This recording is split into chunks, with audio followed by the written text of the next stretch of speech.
Ready, step.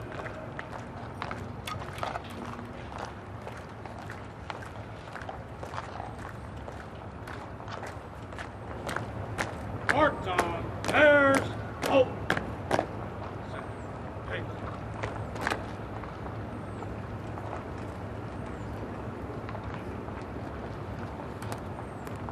Walk on. Door. Halt.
Ready, go.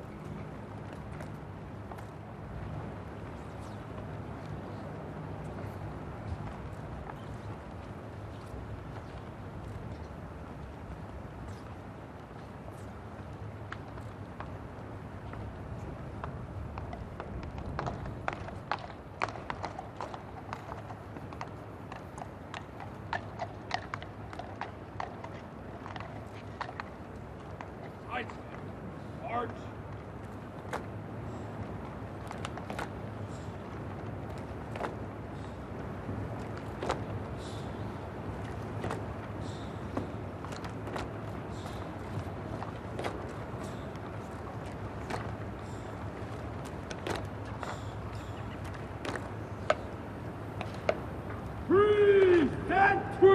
Present!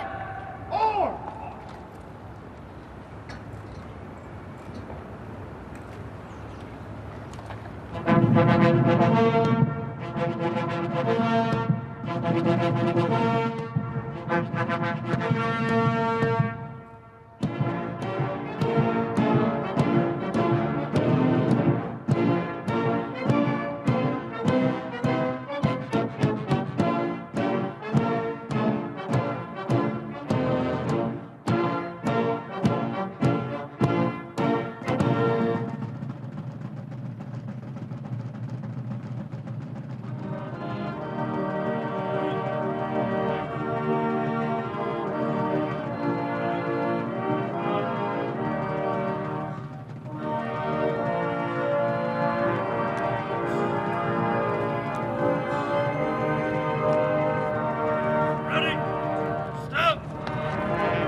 Ready.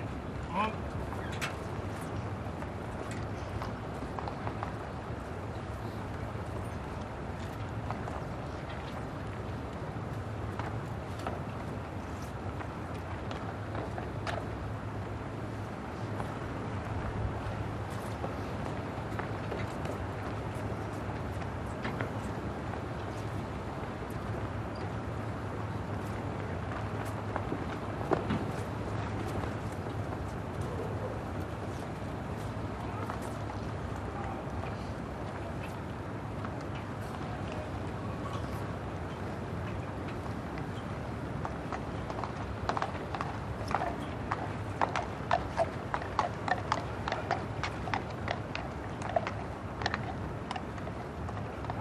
Ready. Down. Ready. Step.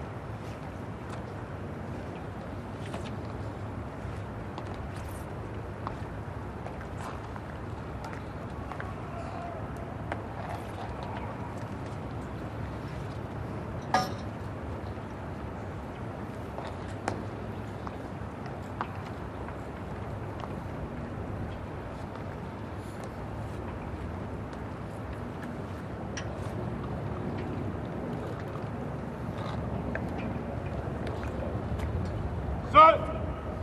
Ready. Pace. Lock hard. Left about. Horse.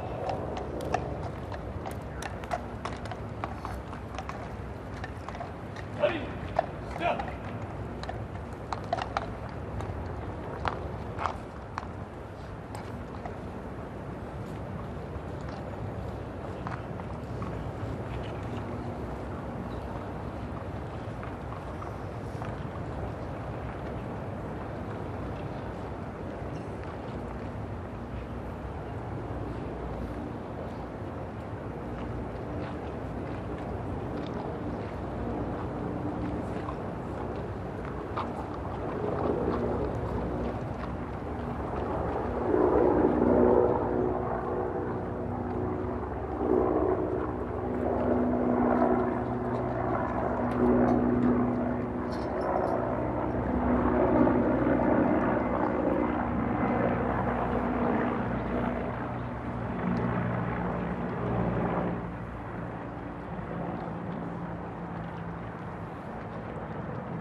Of course, the dignity of this moment for the Carter family. You just saw Amy Carter there, of course, his lone daughter. In addition to his three sons, Amy grew up in front of the country, the White House, just 9 when they arrived, and Martha. The power of this moment, not only for the former president, but for his family watching on, for an honor he earned over many decades.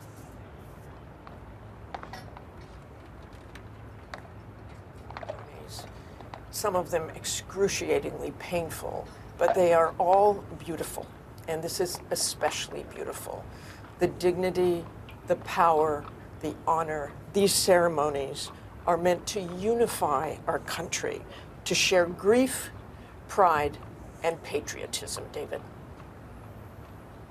Martha, thank you. And Mary, to see the family there, and we know Amy Carter has really not been part of sort of the public eye. She had a taste of that early in her life and has been content not to have that for the rest of her life. She went to art school and taught art for a while, and she recently talked about a highlight of her life was writing a book with her father. And they wrote a children's book, and she said it was a wonderful thing. And then she moved to Atlanta, and she was making that 3-hour drive back and forth for the last few years. They were very close.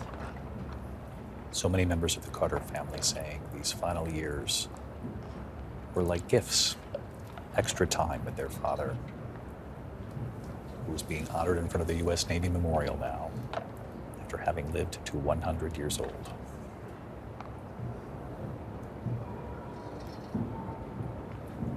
Deborah Roberts. David, as you watch this, and of course it's such a solemn period, but it's also, I can tell, just a moment of great pride for Southerners to see this son of the South given the respect that many felt that he never really got. And I spoke with a legislator today who worked with Carter on his agenda in Georgia and helping him put an end to the good old boy politics. And of course that left him pretty unpopular. And then he leaves Washington pretty unpopular, and many felt that he never really got his due. And Larry Walker, that former Democratic majority leader, said to me today, it's so nice to see, while it may be late in coming, Carter is getting his due, and he will go down in history as one of the best presidents of this country. And I think that that is something that is being felt not only around the country, but particularly in the South today. As the funeral procession begins, Linsey, a life defined in large part by what he did after the presidency. What's so interesting, David, I was struck by the contrast in the music that we just heard back to back that the band played. They started out, of course, with Hail to the Chief and then went to Just As I Am Without One Plea. And this is a man who believed strongly in the separation of church and state. But yet, he also exuded both of them, perhaps in equal part in some ways. Just As I Am Without One Plea, of course, a very popular hymn. It was back in 1986 that the Carters started meeting with a task force to plan these 8 days. Everything that we're seeing with regard to the locations where they stop, the songs that are being played, the guests who are in attendance, they have all selected everything that we're seeing so that Jimmy Carter's story is told in the manner that he wanted us to see it today.